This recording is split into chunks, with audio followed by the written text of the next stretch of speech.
హుసేన్ సాగర్ హైదరాబాద్ నగరపు నడిబొడ్డున ఒక మానవ నిర్మిత సరస్సు.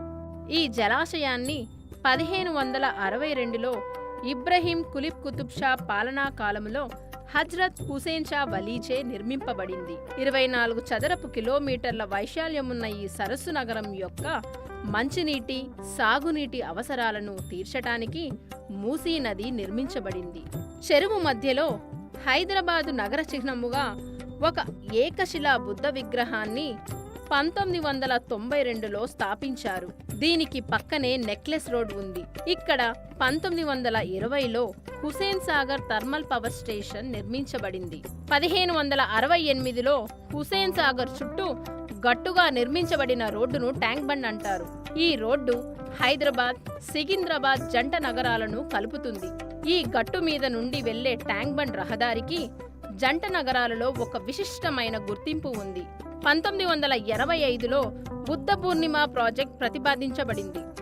అప్పట్లో ఆంధ్రప్రదేశ్ ముఖ్యమంత్రి నందమూరి తారక రామారావు గారు హుసేన్ సాగర్ నడిబొడ్డున భారీ విగ్రహాన్ని ఏర్పాటు చేయాలని భావించారు. ప్రతి సంవత్సరం వినాయక చవితి అనంతరం హుసేన్ సాగర్లో గణేష్ విగ్రహాల నిమజ్జనం జంట నగరాలలో ఒక ముఖ్యమైన వార్షిక సంబరంగా పరిణమించింది. దీనివల్ల ఈ సరస్సును వినాయక్ సాగర్గా కూడా కొంతమంది పిలవటం పరిపాటయ్యింది. హుసేన్ సాగర్ సందర్శకుల కోసం పడవల్లో వెళ్లే సదుపాయం ఉంది. నగరవాసులను ఆహ్లాదపరిచేందుకు హుసేన్ సాగర్ లుంబినీ పార్క్ సమీపంలో 17.2 కోట్ల రూపాయలతో 180 మీటర్ల పొడవు, 10 మీటర్ల వెడల్పు, 90 మీటర్ల ఎత్తుతో హెచ్ఎండిఏ రూపొందించింది.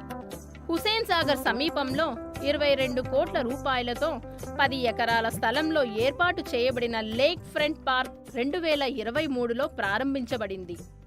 ఉదయం 5 నుంచి 9 గంటల వరకు మార్నింగ్ వాకర్లను అనుమతిస్తారు.